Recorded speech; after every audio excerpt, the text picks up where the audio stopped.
नमस्कार, video bulletin में आप सभी का स्वागत है। पेश है आज के मुख्य समाचार।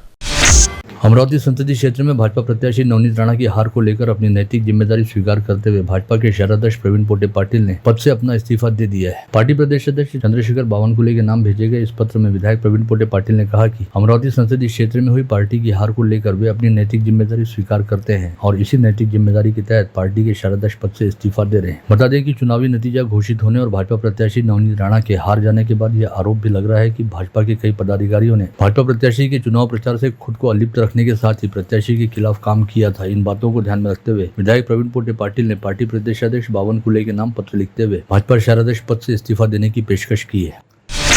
गत रोज लोकशाही भवन में अमरावती संसदीय क्षेत्र हेतु हुए मतगणना हुई। प्रशासन ने काफी बड़ी तैयारियों के दावे किए थे, लेकिन मतगणना प्रगति पर रहने के साथ प्रशासन में आपसी तालमेल का अभाव और चुनाव आयोग के निर्देशों की आड़ लेकर किया जा रहा विलंब दिखाई दिया। आखिरकार चुनावी नतीजे घोषित करने में कई घंटे की देरी होने से विधायक यशोमती ठाकुर को अपना रुद्र रूप दिखाना पड़ा और यशोमती ठाकुर ने काउंटिंग सेंटर पर पहुंचकर जिला निर्वाचन निर्णय अधिकारी व निर्वाचन निरीक्षक को लगभग लताड़ लगाते हुए कहा कि क्या मजाक लगा रखा है, विजेता प्रत्याशी को आप लोग सर्टिफिकेट क्यों नहीं दे रहे। विधायक यशोमती ठाकुर द्वारा दिखाए गए इस रुद्र रूप के बाद ही विजेता प्रत्याशी रहने वाले कांग्रेस के बलवंत वानखड़े को जिला निर्वाचन विभाग द्वारा विजयी प्रमाण पत्र प्रदान किया गया।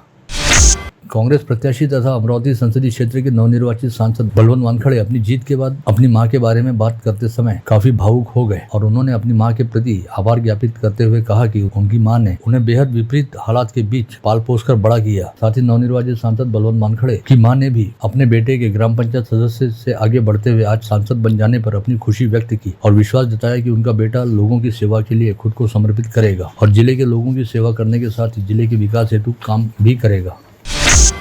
अमरावती लोकसभा में महाविकास आघाड़ी प्रत्याशी की जीत की शिल्पकार विधायक यशोमती ठाकुर ने कहा कि यह सभी घटक दलों और पार्टी नेताओं की एकजुटता की विजय है। ठाकुर ने घटक दलों के नेताओं के नाम भी लिए और अपनी संक्षिप्त प्रतिक्रिया में यह भी कहा कि विगत चुनाव में कांग्रेस और राकापा के बल पर विजयी उम्मीदवार को मतदाताओं ने इस बार गद्दारी के लिए सबक सिखाया है। साथ ही विधायक यशोमती ठाकुर ने नवनीत राणा पर कटाक्ष करते हुए कहा कि सांसद रहते हुए नवनीत राणा ने विगत 5 वर्षों के दौरान रोजाना तरह तरह की नौटंकियां की और लगातार झूठ बोले, जिसके चलते जनता ने उन्हें इस बार उनकी असली जगह बता दी है। खरं 2 वर्ष नाही, ज्या दिवशी माजी खासदार नवनीत राणा यांनी आम्हाला धोका दिला त्या दिवशीपासून आम्ही ठरवलं होतं की परत काँग्रेस या ठिकाणी लढणार आणि सेक्युलर वोट्स इथं आहेत आणि आम्ही निवडून येणार। त्यांना निवडून आणण्यामध्ये काँग्रेस राष्ट्रवादीचा मोठा सहभाग होता आणि त्याही वेळेला सगळ्यांनी साथ दिली होती, ह्याही वेळेला सगळ्यांनी साथ दिली।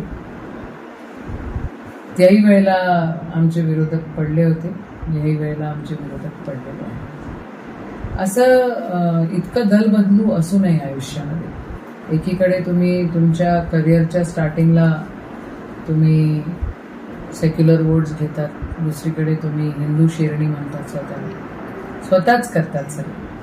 आणि अमरावती जिल्ह्याचं राजकारण त्यांनी एवढ्या खालच्या पातळीवर नेलं होतं किंवा नेलेलं आहे की ते साफ करता करता आम्हाला नाकीनऊ येतं। या जिल्ह्याचा एक इतिहास आहे, या जिल्ह्याला राष्ट्रसंत तुकडोजी महाराज गाडगे महाराजांचा वारसा आहे। आई रुक्मिणीचं माहेर हा जिल्हा आहे। भाऊसाहेब पंजाबराव देशमुख कॉन्स्टिट्यूशनल कमिटीमध्ये ते होते। संविधानाची रचना करण्यामध्ये या जिल्ह्याचा सहभाग राहिलेला आहे। पहिल्या महिला राष्ट्रपती या जिल्ह्याच्या राहिलेल्या आहेत। तर जी व्यक्ती या जिल्ह्यातून निवडून जाते तिच्याकडनं अपेक्षा भरपूर असतात, पण यांनी मागच्या 5 वर्षांमध्ये 10 वर्षांमध्ये नाच गाणे दहीहंड्या हिरो हिरोईन अजून बाकीच्या सगळ्या घाणेरड्या गोष्टी सगळ्या केल्या आणि त्याचं उत्तर जनतेने त्यांना दिलेलं। ही निवडणूक जनशक्ती विरुद्ध धनशक्तीची निवडणूक होती। जनतेने ही निवडणूक हातामध्ये घेतली, नाही तर त्यांच्या पैशाच्या समोर आम्ही कसे टिकू शकतो। त्यांच्यापाशी माठ पैसा, ब्लॅक मॅन, अंडरवर्ल्ड, अजून काय काय सगळंच काय। अरे सुप्रीम कोर्टातून स्वतःचा खोटं सर्टिफिकेट असलेला निकाल ते बदलून आणतात। हायकोर्टाने त्यांचं सर्टिफिकेट खोटं आहे, ते काय खरं नाहीच आहे, त्यांना जेलच व्हायला पाहिजे, पण तो निकाल ते मॅनिप्युलेट करतात। सुप्रीम कोर्टाला मॅनिप्युलेट करणारे लोक या ठिकाणी या जिल्ह्यावर आहे आणि आमच्या जिल्ह्याला त्यांनी काळिमा फासलेला आहे, ही वस्तुस्थिती आहे. म्हणून अमरावतीकरांनी ठरवलं की ह्या वर्षी खरा सच्चा अमरावतीकर निवडून द्यायचा आणि बळवंतदादा आपल्याला खासदार म्हणून या ठिकाणी दिसतात. अमरावती संसदीय क्षेत्र में विधानसभा निहाय परिणामों पर गौर करने से स्पष्ट होता है कि कांग्रेस के बलवंत वानखड़े की चुनावी सफलता में 4 विधानसभा क्षेत्रों में मिली लीड प्रभावी रही, जिसकी तुलना में भाजपा की नवनीत राणा केवल मेलघाट व बडनेरा क्षेत्र में ही बढ़त ले सकी. यह भी कहा जा रहा है कि आदिवासी बहुल मेलघाट से नवनीत राणा को भारी वोटों की लीड की अपेक्षा थी, जो पूरी नहीं हो पाई. साथ ही अमरावती विधानसभा क्षेत्र में भी नवनीत राणा पिछड़ गई. बलवंत वानखड़े को यहाँ पर कांग्रेस द्वारा सूची के लीड से कहीं अधिक वोट मिलने से प्रत्येक कांग्रेस काफी गदगद है. इसके अलावा दिनेश बूब को आश्चर्यजनक रूप से दरियापुर विधानसभा क्षेत्र से 20,000 वोट हासिल हुए और लगभग इतने ही वोटों से नवनीत राणा को हार का सामना करना पड़ा. अमरावती लोकसभा चुनाव के परिणाम को देखते हुए रिपब्लिकन सेना के प्रत्याशी आनंदराज अंबेडकर व बसपा के राजकुमार गाड़गे को अमरावती वासियों द्वारा ठुकराया दिखाई देता है. वंचित बहुजन आघाड़ी ने इस बार समय पर रिपब्लिकन सेना के आनंदराज अंबेडकर को समर्थन दिया था, लेकिन जिले के अंबेडकरी मतदाताओं ने वोटों का विभाजन टालने के लिए तथा भाजपा के विरोध के लिए कांग्रेस के बलवंत वानखड़े को पसंद कर मतदान किया. यह बात चुनावी नतीजे से स्पष्ट होती है. लोकसभा चुनाव का नतीजा घोषित होने के बाद राजनीतिक उम्मीदवारों व कार्यकर्ताओं की तरफ से ईवीएम पर ठीकरा फोड़ा जाता था. चुनाव से पहले भी ईवीएम हटाओ की मांग करते हुए कई आंदोलन हुए. इसी पृष्ठभूमि पर चुनाव आयोग की सूचना के मुताबिक जिला निर्वाचन विभाग ने भी आपत्ति लेने का आह्वान किया था, लेकिन ईवीएम के विरोध में अफवाह छोड़कर कोई भी शिकायत प्राप्त नहीं हुई, ऐसा जिला निर्वाचन विभाग की ओर से कहा गया. विगत सोमवार की रात पुणे, मुंबई सहित नागपुर में तेज आंधी तूफान के साथ मानसून पूर्व बारिश ने हाजिरी लगाई. वहीं अब विदर्भ के अमरावती सहित अकोला, बुल्ढाना, वाशिम, यवतमाल एवं नागपुर संभाग में बिजली की तेज गड़गड़ाहटों के साथ मध्यम से मूसलाधार बारिश होने की संभावना जताई जा रही है. राज्य के अन्य इलाकों में भी जोरदार मानसून पूर्व बारिश होने की आशंका है, जिसे ध्यान में रखते हुए मौसम विभाग ने पूरे राज्य के लिए येलो अलर्ट जारी किया है. आज 5 जून को विश्व पर्यावरण दिवस तथा छत्रपति शिवाजी महाराज के 350वें शिवराज्याभिषेक समारोह के औचित्य को साधते हुए मनपा द्वारा शहर के बीचों बीच स्थित शिव टेकड़ी पर मनपा आयुक्त देवीदास पवार के हाथों 350 पौधों का वृक्षारोपण करते हुए वृक्षारोपण कार्यक्रम की शुरुआत की गई, जिसके तहत शिव टेकड़ी परिसर में कई तरह के पौधे लगाए गए. मनपा द्वारा चलाए गए इस अभियान में शहर के कई नागरिकों ने भी बड़ी संख्या में हिस्सा लिया. गत रोज अमरावती संसदीय क्षेत्र में महाविकास आघाड़ी के प्रत्याशी बलवंत वानखड़े की जीत होने के बाद राष्ट्रवादी कांग्रेस शरद चंद्र पवार पार्टी के युवा पदाधिकारियों ने पठान चौक स्थित कार्यालय पर पार्टी के कार्याध्यक्ष अरबाज पठान के नेतृत्व में अबीर खेलते हुए जीत का जश्न मनाया. उत्तराखंड के एक्स मुस्लिम समीर उर्फ सिद्धार्थ चतुर्वेदी नामक यूट्यूबर ने समुदाय विशेष के पवित्र ग्रंथ का अपमान किया, जिसके चलते उस पर कड़ी कार्रवाई करने की मांग चांदूर बाजार के आजाद हिंद हेल्पलाइन द्वारा थानेदार को सौंपे गए ज्ञापन में की गई है. शहर पुलिस आयुक्तालय क्षेत्र अंतर्गत सभी 10 पुलिस थानों में आज विश्व पर्यावरण संरक्षण दिवस के उपलक्ष्य में साफ सफाई व प्लास्टिक मुक्ति का अभियान छेड़ा गया, जिसके चलते शहर के सभी थाने चकाचक नजर आए. वहीं शहर पुलिस आयुक्त नवीन चंद्र रेड्डी ने प्लास्टिक का कम से कम उपयोग करने का निर्देश भी जारी किया.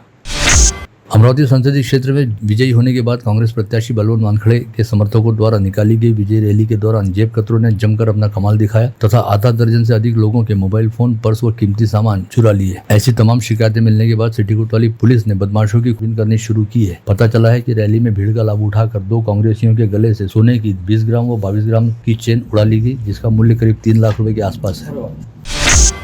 कल सोमवार 3 जून को कोतवाली थाना क्षेत्र के गुलशन टावर के पास स्थित एक निर्माण स्थल पर चिकलदरा से आए 2 आदिवासी दोस्तों के साथ चल रही मटन पार्टी के दौरान मामूली वजह के चलते उपजे विवाद की वजह से एक युवक ने अपने ही साथ आए युवक पर राफ्टर से हमला कर उसकी हत्या करने का प्रयास किया. हमले में घायल हुए युवक का नाम राहुल बेठेकर बताया गया है, जबकि आरोपी का नाम महेंद्र कास्तेकर है. आरोपी को पुलिस ने गिरफ्तार किया है.